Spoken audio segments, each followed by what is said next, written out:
Aku pernah menjadi istri yang tidur di samping suaminya sendiri, tapi merasa sendirian. Aku pernah tersenyum di depan keluarga, sementara hatiku hancur setiap kali melihat tatapan suamiku yang masih tertinggal pada masa lalunya.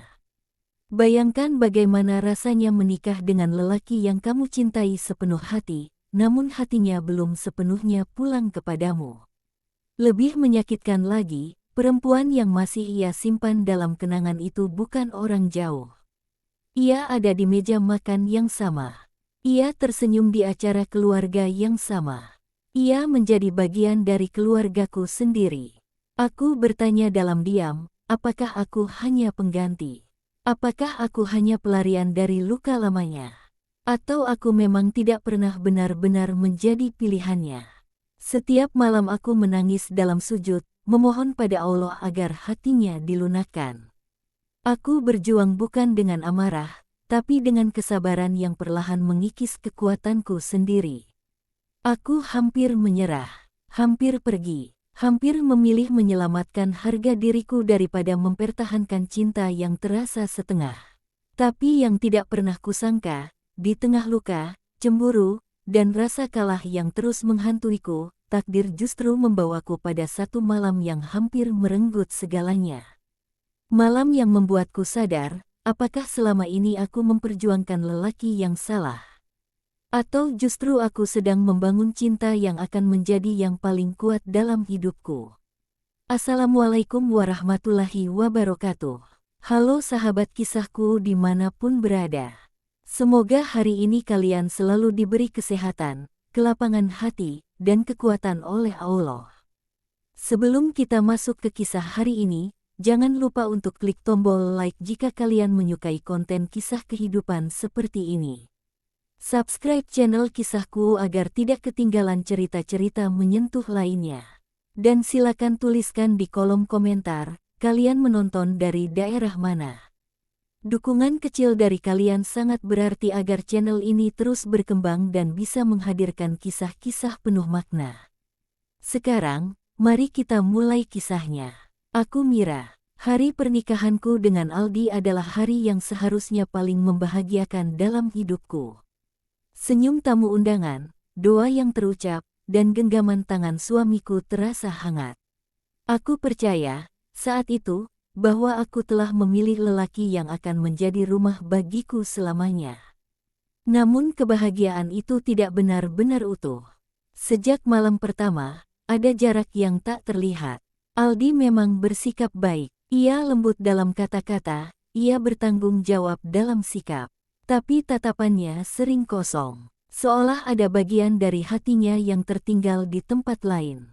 Awalnya aku mencoba mengabaikannya. Aku berpikir mungkin ia lelah, mungkin ia gugup, mungkin ini hanya penyesuaian awal pernikahan. Sampai suatu hari aku melihat sesuatu yang membuat dadaku sesak. Kami sedang menghadiri acara keluarga besar. Suasana ramai dan penuh tawa. Di antara kerumunan itu, aku melihat Aldi berdiri kaku. Pandangannya tertuju pada seorang perempuan yang sedang berbicara dengan kakak laki-lakinya. Perempuan itu cantik, anggun, sorot matanya lembut, dan saat mata mereka bertemu, waktu seperti berhenti. Aku melihat sesuatu di mata suamiku. Bukan sekadar kenangan, itu rasa yang belum selesai. Belakangan aku tahu kebenarannya. Perempuan itu adalah mantan kekasih Aldi. Dan kini ia resmi menjadi kakak ipar suamiku karena menikah dengan kakaknya. Dunia seperti runtuh tanpa suara. Setiap acara keluarga berikutnya menjadi ujian bagiku. Aku berdiri di samping suamiku, tersenyum seperti istri yang kuat, sementara di dalam dada aku berperang sendirian. Tatapan itu selalu ada, bukan terang-terangan, tapi cukup untuk membuatku merasa tidak pernah benar-benar dimiliki. Di rumah, Aldi tetap menjalankan perannya sebagai suami. Ia bekerja, ia menafkahiku, ia tidak kasar, tapi ada ruang di hatinya yang tak pernah bisa kumasuki. Aku mulai membandingkan diriku dengan perempuan itu. Caranya berbicara, caranya tertawa, caranya menunduk saat dipanggil. Aku merasa kalah sebelum bertanding. Malam-malamku berubah menjadi sunyi. Aku sering terbangun dan melihat punggung suamiku yang membelakangiku. Rasanya seperti tidur dengan seseorang yang tubuhnya ada di sampingku, tapi hatinya berada di tempat lain. Aku pernah hampir menyerah. Pernah terlintas ingin bertanya langsung dengan nada penuh amarah. Pernah ingin meminta penjelasan yang mungkin akan menghancurkan semuanya. Tapi setiap kali aku ingin meluapkan emosi, aku teringat satu hal. Aku sudah memilih lelaki ini. Dan aku tidak ingin menyerah tanpa berjuang. Aku mulai memperhatikan hal-hal kecil. Cara Aldi diam saat nama mantannya disebut. Cara ia tiba-tiba menjauh saat kakak iparnya datang. Cara ia menahan sesuatu di dalam dirinya. Aku tahu, cinta tidak bisa dipaksa. Tapi aku juga tahu, hati bisa dilunakkan oleh kesabaran. Dan di suatu malam yang sunyi, saat air mataku jatuh tanpa suara, aku berbisik dalam doa.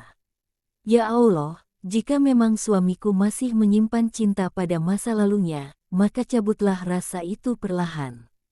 Dan jika aku harus berjuang, kuatkanlah aku sampai hatinya benar-benar kembali padaku. Aku belum tahu bagaimana caranya.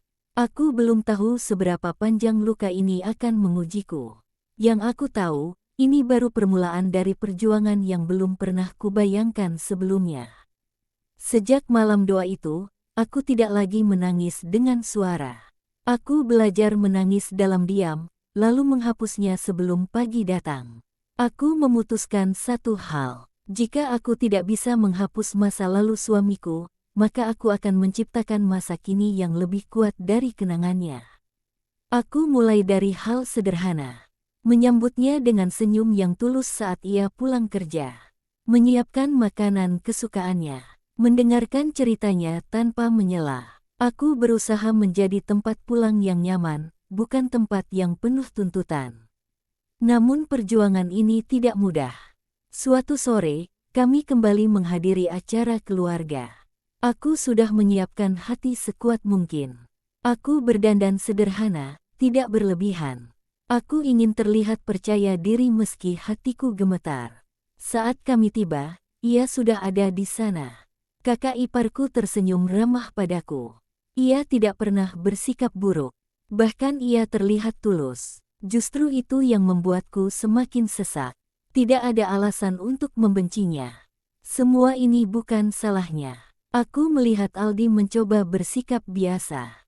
Tapi aku peka. Terlalu peka. Ada getaran halus saat mereka berbicara singkat. Tidak lama, tidak mencurigakan, tapi cukup untuk membuatku sadar bahwa rasa itu belum sepenuhnya mati. Malam itu, di perjalanan pulang, suasana mobil sangat sunyi. Aku ingin bertanya, ingin memecah keheningan, ingin menuntut kejujuran, tapi aku memilih diam. Sesampainya di rumah, Aldi langsung masuk kamar dan duduk lama tanpa berbicara. Aku berdiri di ambang pintu, memandanginya. Rasanya seperti melihat seseorang yang terjebak di antara dua waktu. Aku mendekat dan duduk di sampingnya. Mas, capek iya. Ia hanya mengangguk pelan. Ada banyak kalimat yang ingin keluar dari bibirku, tapi aku menahannya. Aku sadar, jika aku memaksa sekarang, mungkin yang keluar bukan kejujuran, tapi pertahanan diri. Malam itu aku kembali bangun di sepertiga malam. Suasana rumah begitu hening. Hanya suara detak jam dan napasku yang terdengar. Aku sujud lebih lama dari biasanya. Ya Allah, aku tidak ingin menang dengan cara menyakiti. Jika memang hatinya belum sepenuhnya untukku, ajari aku cara merebutnya dengan cinta, bukan dengan luka. Hari-hari berikutnya, aku mulai memperbaiki diriku bukan karena ingin menyaingi siapapun, tapi karena aku ingin menjadi versi terbaik untuk suamiku. Aku belajar memasak menu baru. Aku mulai memperhatikan cara berbicaraku agar lebih lembut. Aku berhenti menyindir, berhenti menunjukkan kecemburuan secara terang-terangan. Namun di balik semua itu, ada rasa takut yang terus menghantui. Bagaimana jika semua ini sia-sia? Bagaimana jika suatu hari ia memilih pergi? Bagaimana jika hatinya memang tidak pernah benar-benar menjadi milikku? Suatu malam, aku menemukan sesuatu yang membuat napasku tercekat. Ponsel Aldi tertinggal di ruang tamu. Layarnya menyala karena ada pesan masuk. Aku tidak berniat membuka, tapi nama yang muncul membuat jantungku berdegup keras. Nama kakak iparku. Tanganku gemetar. Aku berdiri di antara pilihan yang bisa mengubah segalanya. Membuka pesan itu dan mungkin menghancurkan hatiku sendiri, atau mengabaikannya dan tetap hidup dalam ketidaktahuan. Detik terasa sangat lambat, dan di saat itulah aku sadar, perjuanganku akan memasuki fase yang jauh lebih berat dari sekadar menahan cemburu. Tanganku masih gemetar saat menatap layar ponsel itu. Nama kakak iparku terpampang jelas. Pesan baru saja masuk, layar belum terkunci. Hanya satu sentuhan, dan aku akan tahu semuanya. Jantungku berdetak keras sampai rasanya terdengar di telingaku sendiri. Dalam hitungan detik, begitu banyak pikiran menyerbu. Bagaimana jika pesan itu penuh kerinduan? Bagaimana jika selama ini mereka masih saling menyimpan rasa? Bagaimana jika aku hanya pengganti? Aku menelan ludah, lalu perlahan aku meletakkan kembali ponsel itu di meja. Aku mundur satu langkah, bukan karena tidak ingin tahu, tapi karena aku takut jika sekali aku melanggar batas, kepercayaan ini akan retak selamanya. Saat itulah pintu kamar terbuka. Aldi keluar dan melihatku berdiri di ruang tamu. Pandangannya turun ke arah ponselnya, lalu kembali padaku. Ada kilatan gugup di wajahnya. "Kamu belum tidur, Mir?" Suaranya terdengar biasa, tapi aku bisa merasakan ketegangan di udara. "Belum. Tadi ada pesan masuk." Kalimatku sederhana, tapi cukup untuk membuat napasnya sedikit berubah. Ia mengambil ponselnya, membuka layar, membaca pesan itu tepat di depanku. Wajahnya sulit ditebak. Pesan itu singkat, hanya tentang urusan keluarga, tentang rencana makan bersama akhir pekan. Tidak ada kata rindu. Tidak ada kata sayang. Namun anehnya, hatiku tidak sepenuhnya tenang. Karena yang kutakutkan bukan isi pesan hari ini, tapi rasa yang mungkin masih tersimpan jauh di dalam hatinya. Malam itu kami tidur berdampingan, tapi pikiranku berkelana jauh. Aku merasa seperti berjalan di atas tali tipis. Satu langkah salah, semuanya bisa jatuh. Beberapa hari kemudian, sesuatu terjadi. Aku tanpa sengaja mendengar percakapan Aldi dengan kakaknya di teras rumah saat mereka berbicara pelan. Aku tidak berniat menguping, tapi namaku disebut. Kakaknya berkata bahwa sebagai laki-laki, Aldi harus benar-benar menjaga perasaanku. Ia mengingatkan bahwa masa lalu sudah selesai. Aku menahan napas. Aldi tidak langsung menjawab. Beberapa detik yang terasa seperti selamanya akhirnya terlewati saat ia berkata pelan, "Aku tahu. Aku sedang berusaha. Sedang berusaha." Kalimat itu menancap dalam di hatiku. Berarti memang masih ada sesuatu yang sedang ia lawan. Malam itu, saat kami duduk berdua di ruang tamu, aku memberanikan diri membuka pembicaraan. "Mas, aku mau tanya sesuatu." Ia menoleh. Wajahnya terlihat lelah tapi lembut. "Menurut Mas, pernikahan itu apa?" Pertanyaanku sederhana, tapi syarat makna. Ia terdiam cukup lama, lalu menjawab pelan, "Pernikahan itu tentang memilih. Setiap hari memilih orang yang sama." Aku menatapnya dalam. "Lalu apa Mas sudah memilih aku sepenuhnya?" Pertanyaan itu akhirnya keluar juga. Tidak dengan marah, tidak dengan tangisan. Hanya dengan suara yang nyaris bergetar. Aldi menunduk, tangannya saling menggenggam. Keheningan menyelimuti kami. Aku bisa merasakan ada pergolakan besar di dalam dirinya. Seolah ia sedang berdiri di persimpangan antara kenangan dan kenyataan. Dan untuk pertama kalinya sejak kami menikah, aku melihat matanya berkaca-kaca. Jawaban yang akan keluar dari bibirnya malam itu akan menentukan arah rumah tangga kami selanjutnya. Keheningan malam itu terasa berat. Aku bisa mendengar napas Aldi yang tidak teratur. Ia masih menunduk, seolah sedang mengumpulkan keberanian untuk berkata jujur. Akhirnya ia mengangkat wajahnya. Matanya benar-benar basah. Aku belum sepenuhnya bisa melupakan masa lalu itu, Mir. Kalimat itu seperti pisau yang masuk perlahan ke dadaku. Aku sudah menebaknya. Aku sudah merasakannya. Tapi mendengar langsung dari bibirnya membuat semuanya terasa jauh lebih nyata. Aku tidak mencintainya lagi seperti dulu, lanjutnya pelan. Tapi kenangan itu masih ada. Dan kadang muncul tanpa aku mau. Air mataku jatuh tanpa bisa kutahan. Jadi selama ini aku memang berbagi ruang di hati Mas dengan bayangan orang lain. Aldi menggeleng cepat. Tidak, kamu istriku. Kamu yang ada di hidupku sekarang. Aku hanya belum sepenuhnya berdamai dengan masa lalu. Aku memejamkan mata. Rasanya campur aduk antara marah, sedih, dan lega karena akhirnya kebenaran terucap. Kenapa Mas menikah denganku kalau belum selesai? Pertanyaanku lirih, bukan untuk menyerang, tapi untuk memahami. Ia menarik napas panjang. Karena aku ingin hidup baru. Aku pikir setelah menikah semuanya akan hilang. Tapi ternyata tidak semudah itu. Aku terdiam. Ada kejujuran di wajahnya. Tidak ada pembelaan. Tidak ada kemarahan. Hanya seorang laki-laki yang sedang mengakui kelemahannya. Malam itu kami berbicara lama.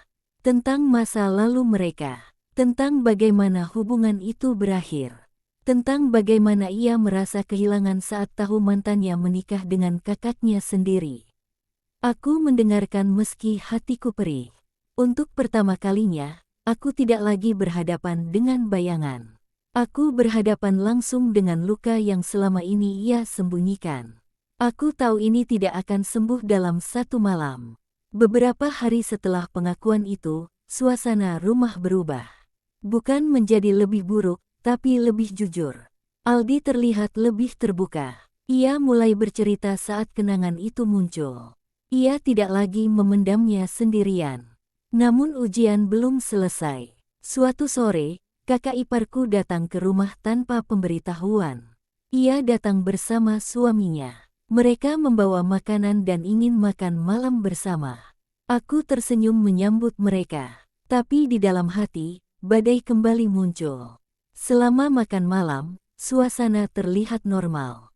Tawa terdengar, percakapan mengalir. Namun aku melihat sesuatu yang membuat dadaku kembali sesak.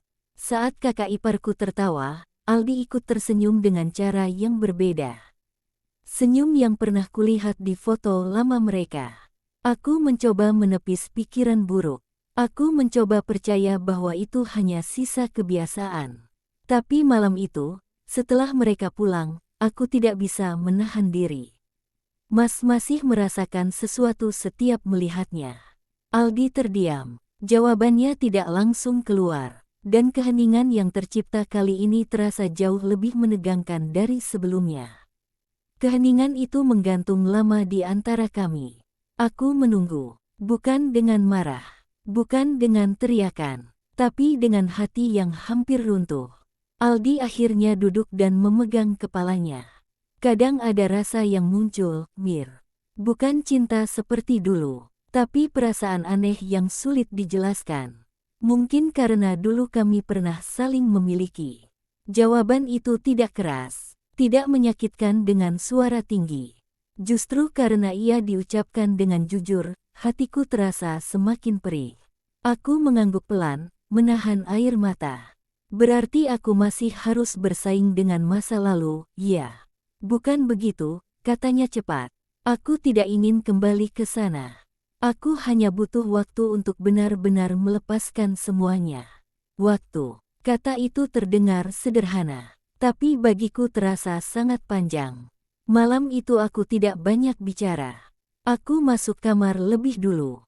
Duduk di tepi ranjang, menatap dinding kosong. Aku merasa lelah. Lelah menjadi perempuan yang harus selalu kuat.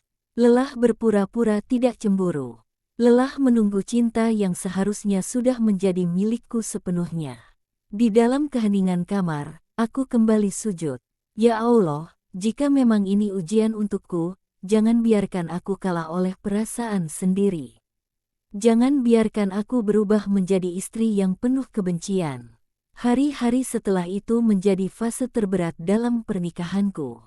Aku tidak lagi banyak tersenyum. Bukan karena marah, tapi karena sedang berjuang di dalam hati. Aku tetap menjalankan tugasku sebagai istri, tapi ada jarak halus yang mulai terasa. Aldi menyadarinya. Ia mulai lebih sering berada di rumah. Ia berusaha mengajakku berbicara. Ia mencoba menggenggam tanganku lebih lama. Tapi luka yang sudah terbuka tidak langsung tertutup hanya dengan sentuhan. Suatu malam, tanpa sengaja aku melihat sesuatu yang kembali mengguncangku. Aldi sedang sendirian di ruang tamu. Di tangannya ada foto lama yang entah dari mana ia dapatkan. Foto itu adalah potret kebersamaannya dengan mantannya di masa lalu. Aku berdiri di balik pintu. Napasku tercekat. Ia menatap foto itu lama. Wajahnya tidak tersenyum, tidak juga sedih, hanya kosong. Saat itu aku merasa benar-benar berada di titik terendah. Semua usaha, semua doa, semua kesabaran, rasanya seperti belum cukup. Aku melangkah mundur tanpa suara. Masuk kembali ke kamar, duduk di lantai sambil memeluk lututku sendiri. Untuk pertama kalinya sejak aku memilih bertahan, muncul satu pertanyaan besar dalam hatiku. Apakah aku sedang memperjuangkan seseorang yang tidak pernah benar-benar ingin melepaskan masa lalunya? Air mataku jatuh tanpa bisa kutahan. Di luar kamar, aku mendengar langkah kaki mendekat. Pintu perlahan terbuka. Dan apa yang akan dilakukan Aldi malam itu akan menjadi penentu apakah rumah tangga ini akan hancur perlahan, atau justru mulai berubah arah. Pintu kamar terbuka perlahan. Aku tidak mengangkat wajahku. Aku masih duduk di lantai, memeluk lutut, mencoba menenangkan napas yang tidak teratur. Langkah kaki Aldi mendekat. Ia berhenti tepat di depanku. "Mir," suaranya pelan, tidak seperti biasanya. Aku tetap diam. Beberapa detik kemudian, ia ikut duduk di lantai.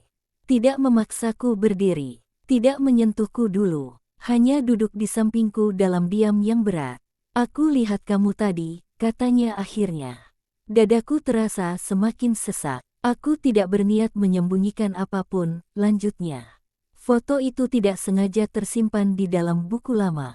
Tadi aku menemukannya saat membereskan lemari." Aku menoleh perlahan. Mataku pasti terlihat sembab. "Kalau memang sudah tidak ada rasa, kenapa Mas masih menatapnya seperti itu?" Pertanyaanku lemah. Bukan marah, hanya lelah.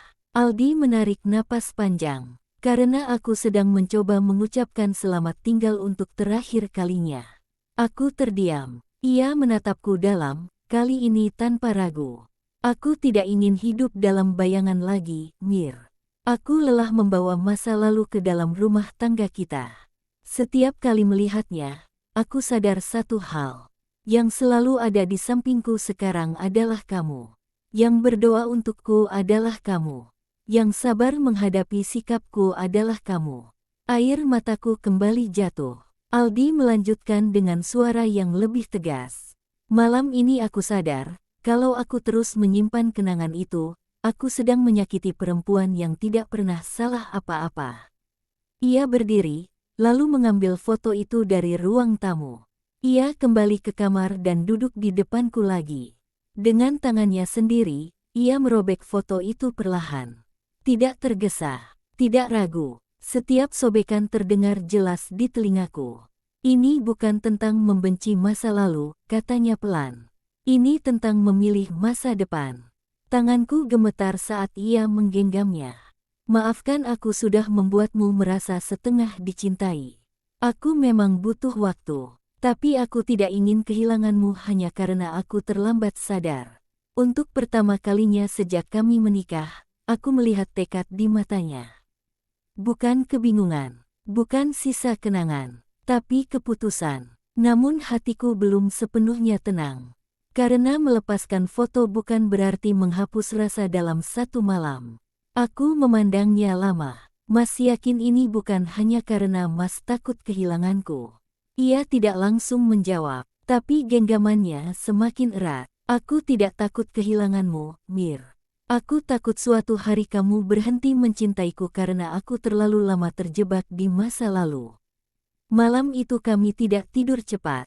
Kami berbicara lebih jujur dari sebelumnya. Tentang ketakutanku, tentang penyesalannya, tentang bagaimana kami sama-sama hampir menyerah tanpa benar-benar berbicara.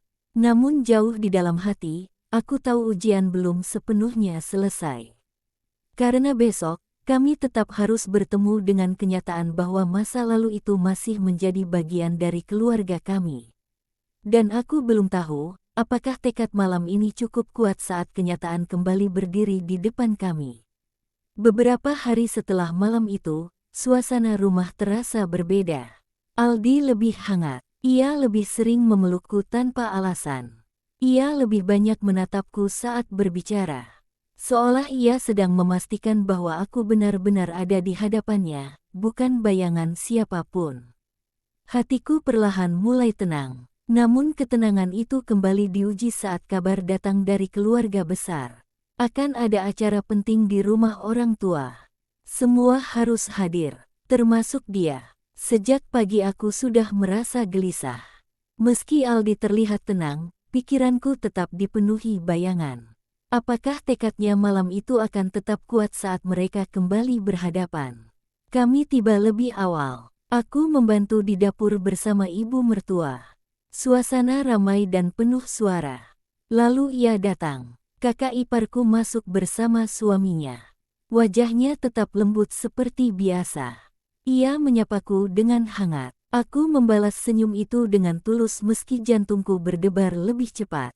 Aku tidak lagi ingin menjadi perempuan yang penuh kecurigaan. Aku ingin berdiri tegak sebagai istri yang sah. Beberapa saat kemudian, aku melihat Aldi dan kakaknya berbincang di ruang tamu. Tidak lama setelah itu, kakak iparku ikut bergabung. Aku menahan napas. Mereka berdiri tidak jauh dariku. Percakapan terdengar biasa, tentang pekerjaan, tentang keluarga, tentang rencana masa depan. Aku memperhatikan Aldi. Ia tidak lagi terlihat kaku seperti dulu.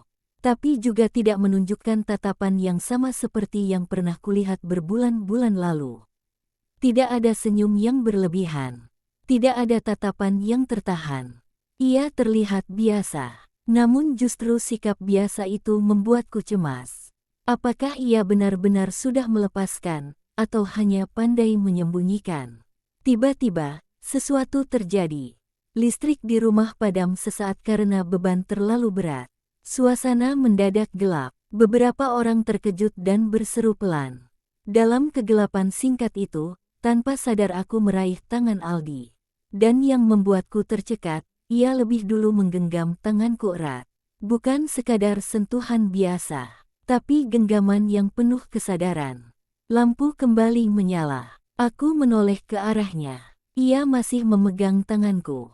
Tidak dilepaskan meski cahaya sudah kembali. Tatapannya langsung bertemu dengan tatapanku. Tidak ada keraguan di sana. Sepanjang acara itu, ia tidak pernah jauh dariku. Jika aku ke dapur, ia menyusul sebentar hanya untuk memastikan aku tidak sendirian. Jika aku duduk, ia duduk di sampingku. Bahkan saat kakak iparku berbicara padanya, ia tetap menjaga jarak yang wajar. Namun ujian terakhir malam itu datang tanpa diduga. Saat acara hampir selesai, kakak iparku mendekati Aldi sendirian di teras. Aku melihat mereka berbicara pelan. Tidak ada orang lain di sekitar. Dadaku kembali menegang. Aku tidak bisa mendengar apa yang mereka bicarakan. Tapi dari kejauhan, aku melihat wajah kakak iparku terlihat serius. Beberapa detik terasa sangat panjang. Lalu aku melihat sesuatu yang membuat napasku tertahan. Aldi menundukkan kepala sejenak, lalu ia menggeleng pelan. Dan setelah itu, ia melangkah menjauh. Langkahnya lurus ke arahku. Wajahnya tampak berbeda saat ia mendekat. Ada sesuatu yang baru saja terjadi di teras itu. Dan aku bisa merasakan, pembicaraan singkat itu bukan percakapan biasa. Aldi berjalan ke arahku dengan langkah pasti. Aku berdiri menunggunya. mencoba menenangkan detak jantungku yang kembali tak teratur. Ia berhenti tepat di depanku. Kita pulang sekarang ya, Mir. Suaranya tenang, tapi ada ketegasan yang belum pernah kudengar sebelumnya. Aku hanya mengangguk. Di perjalanan pulang, suasana mobil hening. Namun kali ini bukan hening yang penuh jarak. Hening ini seperti sedang menyimpan sesuatu yang penting. Setibanya di rumah, aku akhirnya tidak bisa menahan diri lagi. Tadi di teras, kalian bicara apa? Pertanyaanku lembut, tapi penuh rasa ingin tahu. Aldi tidak langsung menjawab. Ia melepas jaketnya, lalu duduk di sofa. Ia menatapku dalam sebelum berbicara. Dia minta maaf. Aku terdiam. Minta maaf untuk apa? Aldi menarik napas panjang. Dia bilang selama ini dia merasa bersalah. Dia tahu aku berjuang sendirian menghadapi situasi ini. Dia juga bilang dia sudah benar-benar bahagia dengan suaminya sekarang. Tidak ada lagi rasa yang tersisa. Hatiku bergetar. Lalu Mas bilang apa? Aku bilang terima kasih sudah jujur. Dan aku juga bilang kalau aku sudah memilih kamu sebagai satu-satunya perempuan di hidupku. Kalimat itu membuat air mataku jatuh tanpa bisa dicegah. Aku menatap wajah suamiku, mencari tanda keraguan. Tapi yang kulihat hanya ketulusan. Dia juga bilang satu hal lagi, lanjut Aldi pelan. Apa? Dia bilang kalau aku terus melihat ke belakang, aku akan kehilangan perempuan yang dengan sabar berdiri di depanku. Aku tidak menyangka kata-kata itu justru datang dari perempuan yang dulu paling kutakuti kehadirannya. Malam itu, untuk pertama kalinya aku merasakan beban besar di dadaku mulai terangkat. Aldi mendekat dan memegang kedua tanganku. Mir, aku tidak bisa menghapus masa lalu. Tapi aku bisa memastikan masa depanku hanya bersamamu. Aku sudah selesai dengan semua itu. Aku ingin percaya. Dan kali ini, hatiku benar-benar ingin mempercayainya. Namun di dalam perjalanan cinta, seringkali ketenangan datang sebelum ujian terakhir. Beberapa hari setelah kejadian itu, kabar mengejutkan datang dari keluarga. Kakak iparku dan suaminya akan pindah ke luar kota karena pekerjaan. Aku terdiam saat mendengar berita itu. Ini seharusnya menjadi kabar baik. Jarak akan membuat semuanya lebih mudah. Namun entah kenapa, ada perasaan aneh yang muncul. Karena kepergian mereka berarti penutup dari satu bab lama. Dan setiap penutup selalu membawa satu pertanyaan besar di hati. Apakah cinta yang diperjuangkan dengan air mata benar-benar sudah tumbuh sempurna, atau hanya menguat karena keadaan memaksa? Perpindahan itu akan terjadi dalam waktu dekat. Dan sebelum mereka benar-benar pergi, akan ada satu pertemuan terakhir yang tanpa kusadari menjadi penentu arah akhir dari semua perjuangan ini. Hari kepindahan itu akhirnya tiba. Rumah orang tua mertua ramai sejak pagi. Kardus-kardus tersusun di ruang tamu. Suasana terasa berbeda. Ada kesibukan, tapi juga ada rasa haru yang menggantung di udara. Aku berdiri di dapur membantu menyiapkan minuman. Tanganku bergerak otomatis, tapi pikiranku terus berputar. Ini akan menjadi pertemuan terakhir sebelum jarak benar-benar memisahkan mereka. Aldi datang menghampiriku. Kamu capek? Tidak, jawabku pelan. Ia menatapku sejenak, lalu membantu membawa nampan ke ruang tamu. Sikapnya tenang, tidak ada kegelisahan seperti dulu. Namun aku tetap memperhatikan. Siang itu, sebelum mereka berangkat, keluarga berkumpul untuk makan bersama. Tawa terdengar, kenangan masa kecil diceritakan, doa perjalanan dipanjatkan. Aku melihat kakak iparku beberapa kali menatap Aldi. Bukan dengan rasa lama, tapi seperti seseorang yang sedang mengucapkan selamat tinggal pada masa yang pernah ada. Setelah makan, satu persatu anggota keluarga memeluk mereka. Sampai akhirnya, kakak iparku berdiri di depan Aldi. Waktu terasa melambat. Aku berdiri tidak jauh dari mereka. Jantungku kembali berdetak keras. Ia tersenyum kecil. Terima kasih sudah menjadi bagian dari cerita hidupku, katanya pelan. Aldi mengangguk. Terima kasih juga.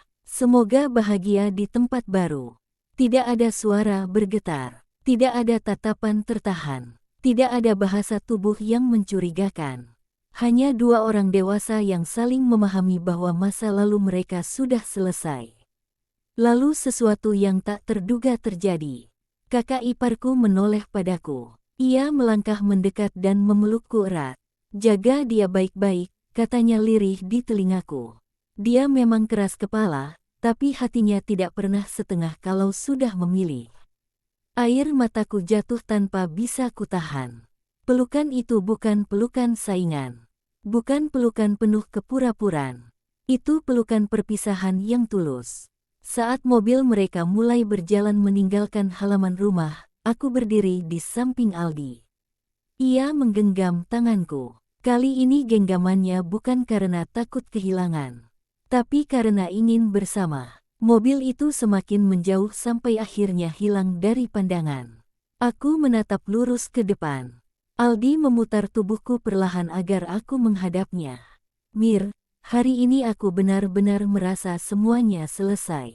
Aku menatap matanya. Dan untuk pertama kalinya sejak pernikahan kami dimulai, aku tidak lagi melihat bayangan siapapun di sana. Hanya aku. Namun perjalanan kami belum sepenuhnya tenang. Karena setelah masa lalu benar-benar pergi, seringkali justru muncul ujian baru yang tidak pernah kita duga. Setelah kepindahan itu, rumah terasa lebih sunyi. Tidak ada lagi acara keluarga yang membuat dadaku sesak.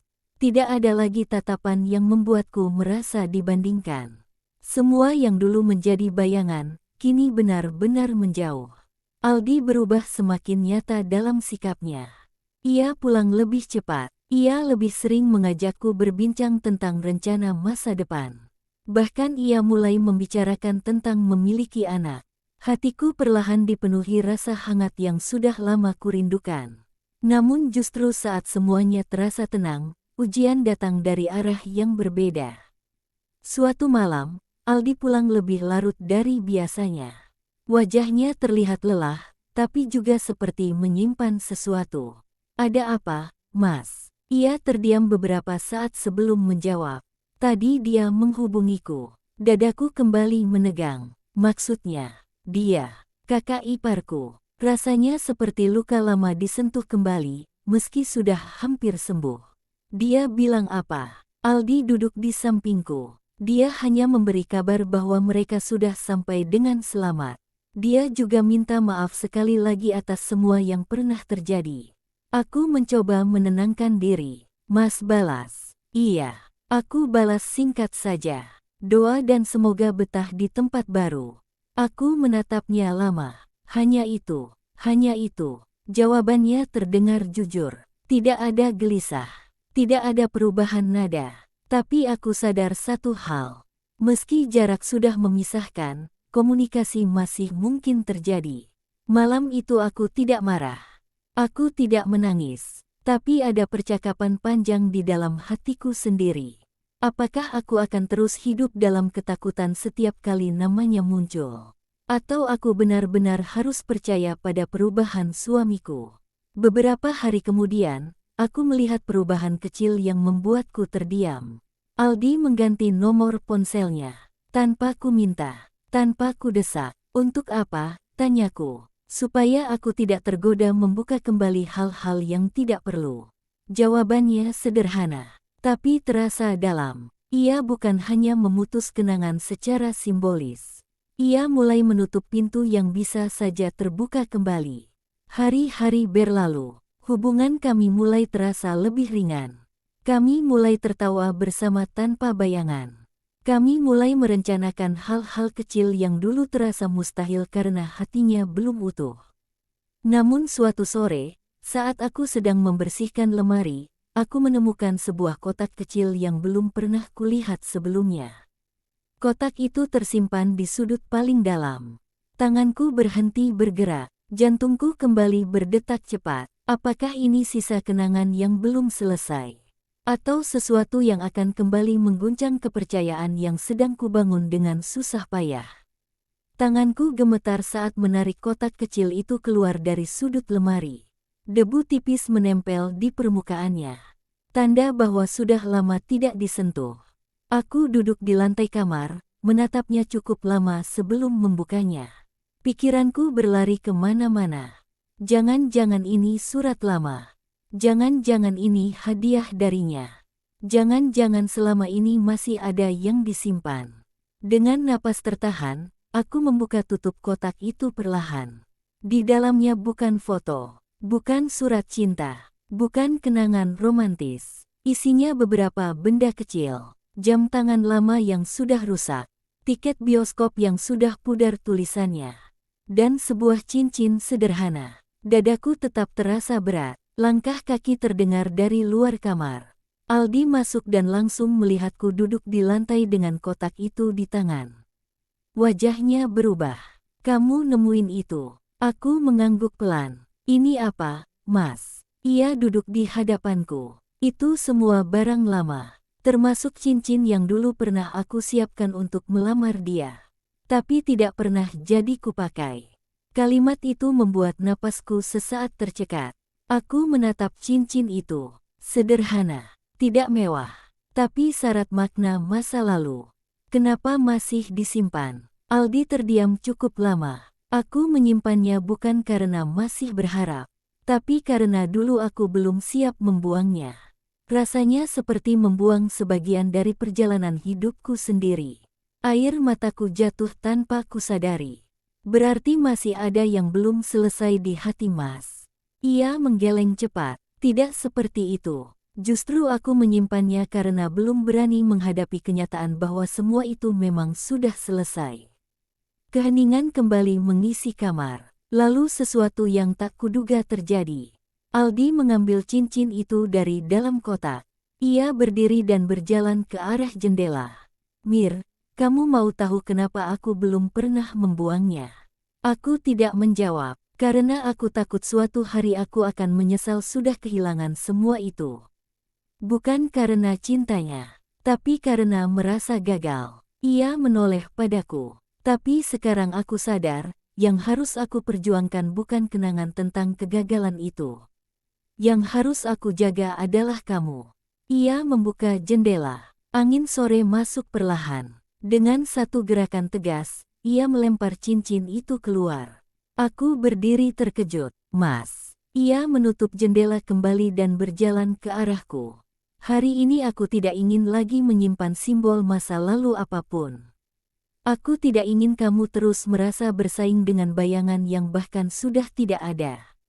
Aku menatap kotak kosong itu. Ada rasa lega, tapi juga ada rasa takut. Karena membuang benda tidak selalu berarti membuang kenangan sepenuhnya. Aldi memegang wajahku dengan lembut. Aku sudah terlalu lama membuatmu merasa setengah dicintai. Sekarang aku ingin kamu tahu, yang ada di pikiranku saat bangun pagi dan sebelum tidur hanya kamu. Kata-katanya terdengar sungguh-sungguh. Namun di dalam hatiku, masih ada satu ruang kecil yang bertanya. Apakah cinta yang lahir dari perjuangan panjang ini akan benar-benar tumbuh kuat? Atau suatu hari, masa lalu akan kembali dalam bentuk yang tidak pernah kami bayangkan? Kehamilan itu membawa kebahagiaan yang tidak pernah kubayangkan sebelumnya. Aldi berubah semakin perhatian. Ia melarangku terlalu lelah. Ia memastikan aku makan tepat waktu. Bahkan ia mulai rajin menemaniku kontrol setiap bulan.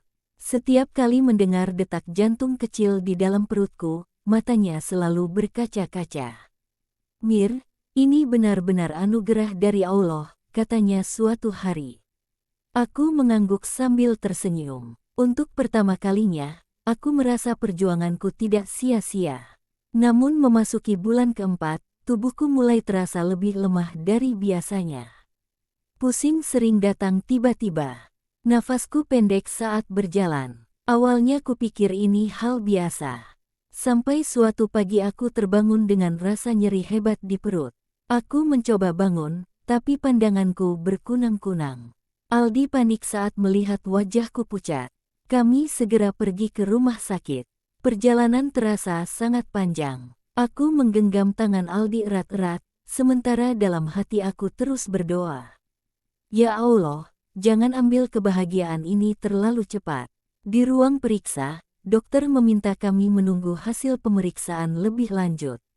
Waktu terasa berjalan lambat. Aldi tidak berhenti mondar-mandir. Wajahnya tegang, jauh lebih tegang dibanding saat ia menghadapi masa lalunya dulu. Akhirnya dokter keluar dengan wajah serius. Ada risiko pada kehamilan ini. Kondisi rahim Mira cukup lemah. Harus benar-benar dijaga. Jika tidak, kemungkinan terburuk bisa terjadi. Kalimat itu membuat dunia terasa berhenti. Aku melihat wajah Aldi memucat. Sepanjang perjalanan pulang, ia tidak banyak bicara. Tangannya terus menggenggam setir dengan erat. Sesampainya di rumah, ia duduk di sampingku. Mir, kamu harus istirahat total. Apapun yang kamu butuhkan, bilang padaku. Aku tersenyum lemah. Mas tidak menyesalkan. Menyesal apa? Menikah denganku yang penuh ujian seperti ini. Ia langsung memelukku dengan kuat. Jangan pernah bicara seperti itu. Kamu bukan ujian. Kamu adalah jawaban dari doaku. Air mataku jatuh lagi. Hari-hari setelah itu menjadi fase paling sunyi dalam hidupku. Aku lebih banyak berbaring. Tidak boleh terlalu lelah. Tidak boleh stres. Namun justru saat tubuhku harus tenang, pikiranku sering dipenuhi ketakutan. Bagaimana jika aku gagal menjaga amanah ini? Bagaimana jika Allah mengujiku dengan kehilangan? Suatu malam, aku terbangun dan melihat Aldi duduk sendirian di ruang tamu. Lampu redup menyala. Ia sedang berdoa. Tangannya terangkat. Suaranya lirih. Ya Allah, jangan ambil istri dan anakku. Jika harus ada yang kau uji, ujilah aku. Jangan mereka. Dadaku terasa hangat sekaligus perih. Untuk pertama kalinya, aku melihat suamiku menangis karena takut kehilangan aku. Bukan karena masa lalu, bukan karena kenangan, tapi karena cinta yang telah tumbuh sepenuhnya. Namun takdir seringkali menyimpan satu kejutan terakhir sebelum kebahagiaan benar-benar diberikan. Dan kejutan itu datang di malam yang tidak pernah kami lupakan seumur hidup kami. Malam itu hujan turun deras sejak sore. Angin berhembus kencang, membuat jendela bergetar pelan. Aku sudah berbaring sejak maghrib karena tubuhku terasa lebih lelah dari biasanya. Aldi duduk di sampingku, membacakan doa dengan suara lembut. Sekitar tengah malam, rasa nyeri itu datang lagi. Awalnya hanya seperti kram ringan. Tapi perlahan semakin kuat. Nafasku mulai tidak teratur. Mas, suaraku lemah, tapi cukup membuatnya langsung bangkit. Kenapa, Mir? Perutku sakit sekali. Wajahnya langsung berubah. Tanpa banyak bicara, ia membantuku bangun dan membawaku ke mobil. Hujan masih deras. Jalanan basah dan licin. Sepanjang perjalanan ke rumah sakit, aku hanya bisa berdoa dalam hati. Ya Allah, tolong selamatkan anakku. Rasa sakit itu semakin menjadi. Aku menggenggam tangan Aldi begitu erat sampai ia meringis, tapi tidak melepaskan. Sesampainya di rumah sakit, aku langsung dibawa ke ruang tindakan. Lampu-lampu putih terasa menyilaukan. Suara alat medis terdengar asing di telingaku. Dokter bergerak cepat. Wajah mereka serius. Aldi tidak diizinkan masuk. Ia hanya bisa menunggu di luar dengan doa yang tidak putus. Waktu terasa seperti berhenti. Aku mencoba tetap sadar, tapi rasa sakit dan ketakutan bercampur menjadi satu. Di sela rasa nyeri itu, aku teringat perjalanan panjang rumah tanggaku. Tentang cemburu, tentang air mata, tentang perjuangan merebut hati suamiku dengan sabar. Apakah semuanya akan berakhir di sini? Tiba-tiba suasana menjadi semakin tegang. Dokter berbicara cepat satu sama lain. Aku tidak sepenuhnya mengerti, tapi aku tahu situasinya tidak mudah. Di luar ruangan, Aldi terduduk lemas di kursi. Ia menutup wajahnya dengan kedua tangan. Ya Allah, jangan uji aku dengan kehilangan lagi. Beberapa jam kemudian, suara tangisan kecil memecah keheningan malam. Tangisan itu lemah, tapi nyata. Air mata langsung mengalir di sudut mataku. Dokter mendekat dan berkata dengan suara tenang bahwa bayiku selamat. Kondisiku juga berhasil distabilkan meski sempat kritis. Saat akhirnya aku dipindahkan ke ruang perawatan, Aldi masuk dengan wajah pucat dan mata sembab. Ia mendekat perlahan, seolah takut aku menghilang jika disentuh terlalu keras. "Mir," suaranya bergetar. Aku tersenyum lemah. "Anak kita." Ia mengangguk dengan air mata jatuh tanpa ditahan. Ia mencium keningku lama. "Terima kasih sudah bertahan." Di dalam pelukan itu, aku tidak lagi merasakan sisa bayangan masa lalu.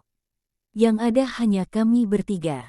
Namun perjalanan ini belum sepenuhnya selesai.